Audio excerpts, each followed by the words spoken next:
संत कबीर नगर के धनघटा थाना क्षेत्र के राम जंगला में भीषण आग लगने से 4 रिहायशी झोपड़ियां और 100 बीघा खेत जलकर राख हो गए। वहीं रामपुर मध्य में इसी बीच लगी भयावह आग जिसमें दर्जनों घर और गेहूं आदि जलकर भस्म हो गए। मौके पर पहुंचे तहसीलदार, नायब तहसीलदार एसओ धनघटा के साथ जिला पंचायत सदस्य बलराम यादव ने मामले की जाँच पड़ताल की।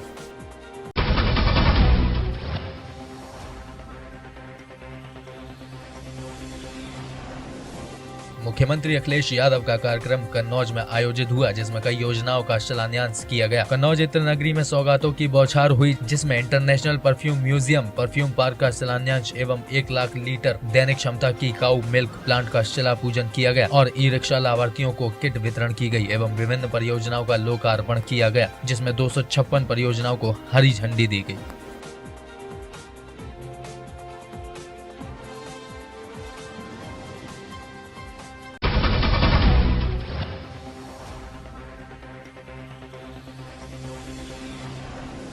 कटिहार में स्ट्रीट लाइट एलईडी लगाने में 72 लाख रुपए के घोटाले का मामला तुल पकड़ने लगा है। मनहारी नगर पंचायत में हुए घोटाले को लेकर पार्षद 2 खेमे में बटे हुए हैं। वहीं नगर पंचायत की कार्यपालक पदाधिकारी ने स्ट्रीट लाइट की खरीद को नियमानुकूल बताया है, तो मुख्य पार्षद ने घोटाले का आरोप लगाते हुए सरकार से जाँच कराने की मांग की है।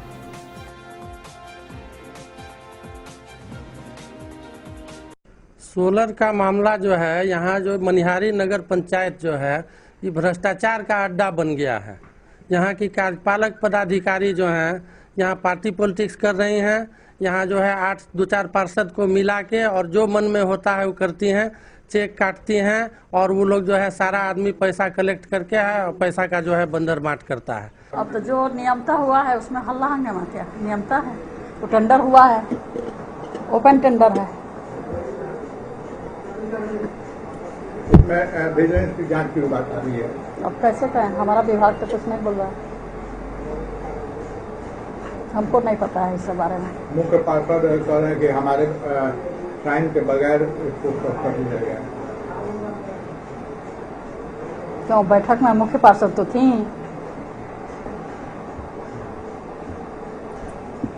चेक का भुगतान भी बगैर लगाए हुए नहीं, ऐसा नहीं है, नियम के अनुसार हुआ है। कभी कुछ नियम के अनुसार हुआ है।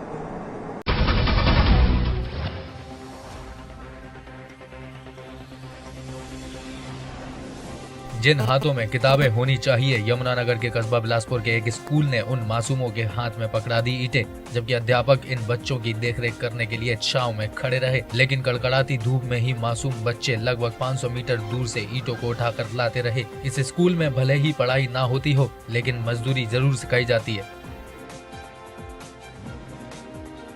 वो एनएसएस के बच्चे लगा लिए थे हमने थोड़ा सा कि भाई एक छोटी सी वाल करनी थी, उसके लिए कि बच्चों मेहनत करना सिखाने के लिए हमने ऐसा थोड़ा सा किया था।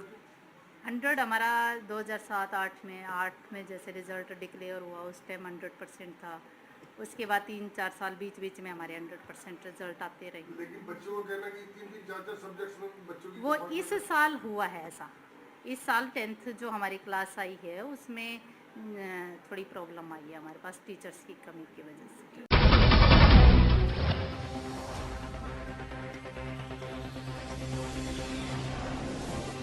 बठिंडा के तख्त श्री दमदमा साहब तलवंडी साबों में खालसे की साजना दिवस पर लगने वाले वैशाखी मेले में लाखों की तादाद में लोग पहुंचे और सिखों के 5वें तख्त श्री दमदमा साहब में नतमस्तक हुए। वहीं इस मौके पर पंजाब की राजनीतिक पार्टियों द्वारा हर साल की तरह इस बार भी राजनीतिक कॉन्फ्रेंस की जा रही है। कांग्रेस, अकाली दल और आम आदमी पार्टी सियासी रैली कर रहे हैं। आम आदमी पार्टी की बात करें तो वह तलवंडी साबो वैशाखी मेले पर अपनी पहली कॉन्फ्रेंस कर रही है।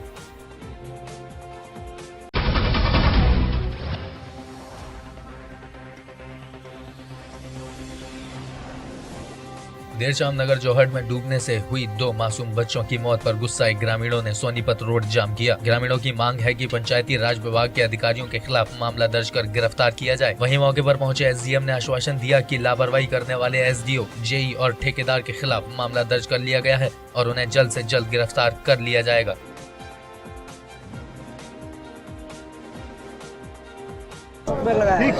पंचायत के कब विभाग के कारण लगाया जी, ब्लॉक के। हाँ जी, उन्होंने 15-20 फुट का खड्डा खोद रखा करीब 6 महीने से, जिसमें मेरे दोनों बच्चे डूब के मर गए और कोई कार्रवाई नहीं हो रही बिल्कुल भी।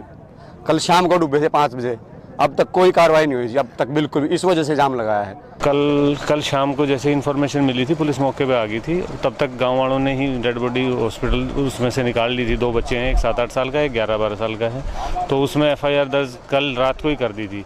उसमें SDO एक हैं और साथ में एक JE हैं और दूसरा एक ठेकेदार, तीनों के नाम उन्होंने FIR दर्ज करवाई है।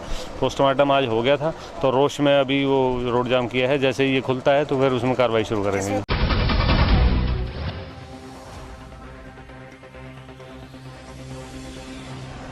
सिरसा की अनाज मंडी में गेहूं की आवक में तेजी देखते हुए खरीद शुरू कर दी गई है। मंगलवार को सिरसा मंडी में सभी एजेंसियों ने गेहूं खरीदा। सिरसा मंडी में पहले दिन की आवक 57,300 क्विंटल रही, जबकि खरीद केंद्रों के साथ मिलाने पर 83,590 क्विंटल गेहूं की आवक हुई। गेहूं में नमी की मात्रा न होने से पहले दिन मंडी में आए गेहूं को बिना किसी विवाद के चलते एजेंसियों द्वारा सरकारी रेट 1525 रुपए प्रति क्विंटल के हिसाब से खरीदा गया। खरीद में किसी प्रकार की देरी या समस्या न आए, इसके लिए मंडी को 4 जोन में बांटा गया है। कणक लेके आए हैं जी, और अभी कणक आज शुरू होगी बिकनी, हमें कोई दिक्कत नहीं आ रही। हाँ बिल्कुल खुश हैं जी।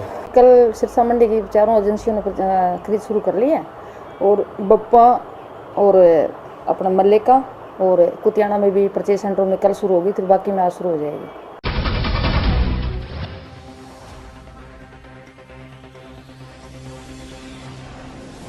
बरसात और ओलावृष्टि से खराब फसल की मार झेल रहे किसानों को अब अनाज मंडी में जगह की कमी के चलते भारी परेशानियों का सामना करना पड़ रहा है। मंडी में आए किसानों को अपनी फसल की खुले में अनाज मंडी के बाहर ढेरी लगानी पड़ रही है। अब किसानों को अनाज मंडी के बाहर खुले में बरसात, पशुओं व वाहनों के नीचे आने से फसल खराब होने का खतरा मंडरा रहा है। अनाज मंडी में बोरियों की लिफिटक न होने से भी परेशानियों का सामना करना पड़ रहा है, जिससे मंडी भर चुकी है। समस्या ये है कि हमें गेहूं की प्रॉब्लम के लिए बाहर बैठना पड़ रहा है। अंदर जगह की बहुत कमजोरी है, पशुओं की और बारिश की बहुत कमजोरी प्रॉब्लम है, इसीलिए हमें बाहर बैठना पड़ रहा है। तो सरकार से ये गुजारिश है कि इस प्रॉब्लम का हल निकाले जल्दी। मंडी में जगह कम है जी, जगह कम होने के कारण मंडी से बाहर माल लगवाना पड़ता है जी। हर साल की प्रैक्टिस है। नई मंडी अभी बनने लग रही है, पूरी तरह तैयार नहीं है, जीडी के सीजन में तैयार हो जाएगी। तो एकदम ज़्यादा माल हो गया तो इस करके मंडी में थोड़ा दिक्कत हो रही है।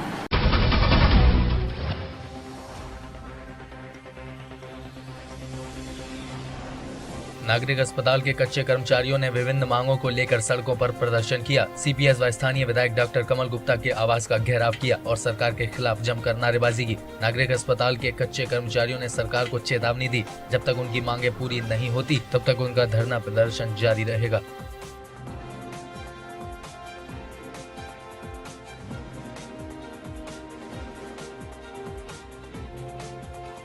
स्वास्थ्य विभाग प्रशासन द्वारा बिना किसी पूर्व नोटिस के और बिना किसी सूचना के मौखिक आदेशों के द्वारा हटाया गया है, और कर्मचारियों की जो सरकार विरोधी है उसकी हम कड़ी शब्दों में भर्त्सना करते हैं। और जब तक इन कच्चे कर्मचारियों को वापस काम पे बहाल नहीं किया जाता, हमारा आंदोलन लगातार जारी रहेगा।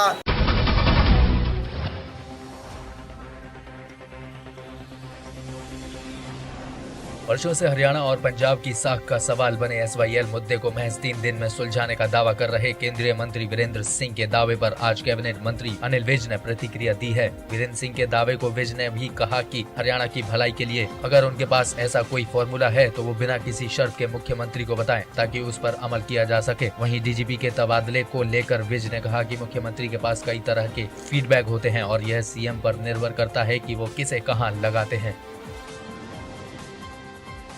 नहीं, वीरेंद्र सिंह जी के पास अगर कोई फार्मूला है तो वो in the interest of Haryana मुख्यमंत्री जी को बताएं ताकि उस पर अमल किया जा सके। अगर 3 दिन में SYL का पानी आ सकता है तो इससे अच्छी और क्या बात हो सकती है।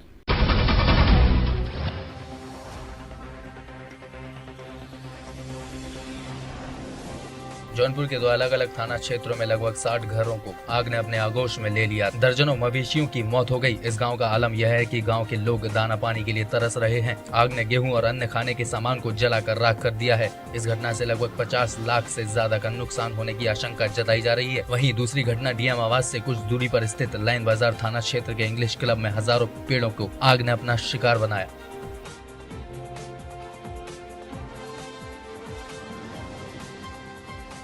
ये आग जो है यहाँ पेड़ था, जर्जर पेड़ था, पुलिस विभाग की लापरवाही और के नाते जो है पेड़ गिरा जो है, और उसके बाद पेड़ गिरने के बाद जो है तार टूटा, और तार टूटने के बाद जो है आग लग गई।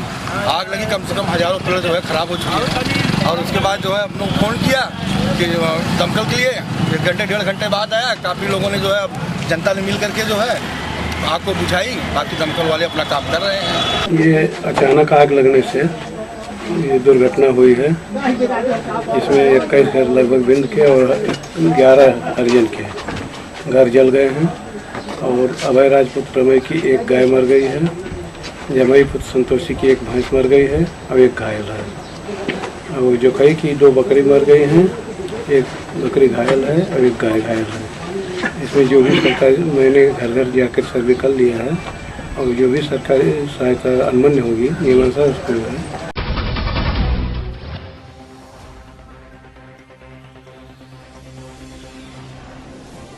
मऊ जनपद के जिलाधिकारी कार्यालय पर वकीलों ने धरना प्रदर्शन किया और साथ ही उन्होंने अपनी मांगों को लेकर जमकर नारे लगाए। और उन्होंने कहा कि उत्तर प्रदेश में अधिवक्ता अधिनियम लागू होने के बाद भी हमारी समस्याओं पर कोई ध्यान नहीं दिया जा रहा है, जबकि अधिवक्ता एस समाज की व्यवस्था का प्रहरी भूमिका के साथ जंग से लेकर आज तक समाज के कल्याण के प्रति कर रहे हैं। इन्हीं सवालों को लेकर अधिवक्ताओं ने जिलाधिकारी के माध्यम से अपनी पीड़ा सरकार तक पहुँचाने के लिए धरना प्रदर्शन किया।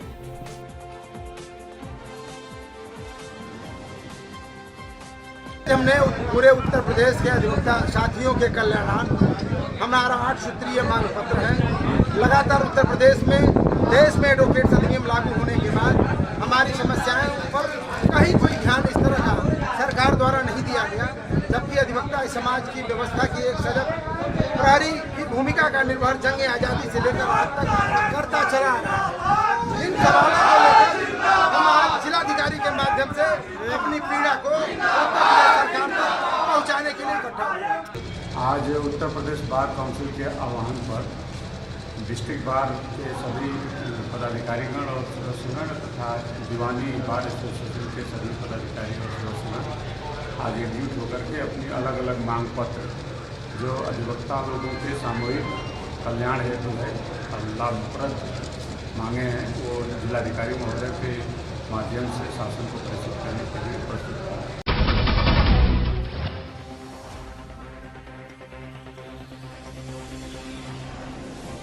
योग गुरु स्वामी रामदेव अब सूखे से जूझ रहे बुंदेलखंड को नई सौगात देने की तैयारी में हैं। साथ ही उत्तर प्रदेश के कई हिस्से में रामदेव हरिद्वार जैसी पतंजलि योग पीठ खोलने के लिए ब्लूप्रिंट तैयार कर रहे हैं और इसमें रामदेव का पूरा सहयोग उत्तर प्रदेश सरकार करेगी।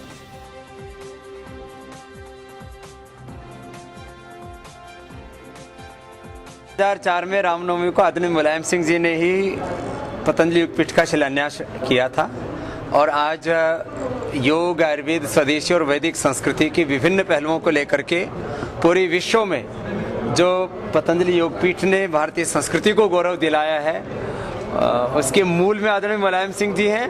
और अब पतंजलि योग पीठ की सेवाओं को लेकर के उत्तर प्रदेश में एक नई क्रांति हो और यहाँ क्योंकि गंगा जी के किनारे भी उत्तर प्रदेश की सरकार की ही ज़मीनें हैं और गंगा हमेशा हमारे भारतीय धर्म, दर्शन, अध्यात्म और संस्कृति का केंद्र रही है, तो गंगा के किनारे भारतीय योग, आयुर्वेद, धर्म, दर्शन, अध्यात्म और संस्कृति का विस्तार हो, इसको लेकर के एक व्यापक कार्य योजना आदरणीय शिवपाल जी ने तैयार की है। हम उस पर मिलकर के काम करेंगे तो निश्चित रूप से इससे उत्तर प्रदेश को और देश को पूरी दुनिया में बहुत बड़ा गौरव मिलेगा।